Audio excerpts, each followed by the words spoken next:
Ka Voice of the People's Party Lyngdoh ba Dani Langstie, Finance Secretary but Election Agent haka khatlai tarik uyayong arja arpusaw. Kala Ujor Tylli ki ejahar hau Superintendent of Police ki Khasi Hills District, ka wei ka balong persya ya arngot ki Kynthoh ai ki comment section jong ka wei ka khubor Lyngdoh ka YouTube channel, persya ya wei Lyngdoh Niam ka balang Catholic. Kat kum ke ejahar laong baha ka jingkran bala pelait Lyngdoh ka te ka YouTube channel, laong baha ka heading jong ka te ka khubor ka ong. Ka election kam day banlong ka jingwan ra ya ka jinge per Niam ong u Father Richard Henry haka comment section la don ki Kynthoh klamakor da arngot ki briu da ka Kynthoh kum kite ki Kynthoh ba klamakor hakiren san patba ka wanra ka jingkta ya ka Voice of the People's Party uba dani haka ejahar ula benrap ba ka party ka kentui ki bor an ban le e ka badon kam haki kendon an ki bayadai.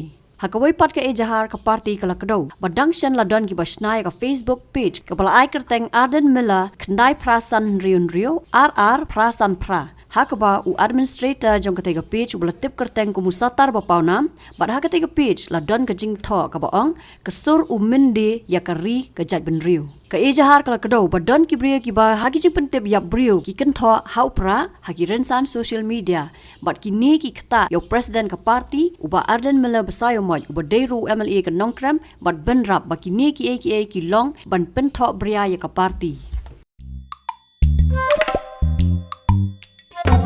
Habatin, pej bahagi ki sharp plus F. Ka plus F? Hakabam bangibam dunaki AKA ki batay kamet.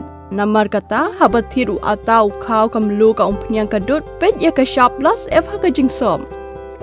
Yaki nutrient kum ki vitamin bat ka iron la icon diat bat ka batau bha kam kta I ka dur jing ki mar bam ka jing mat lani ka rukom shed yaki. Balehi banai kita.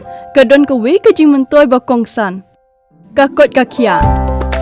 Ka nutrition ba kambha ka jing im ba kambha pendon kam daki mar bam medon ka sharp plus F menta ka sni. Lawan ra shapi Lyngdoh ko office jong Commissionerate of Food Safety Meghalaya.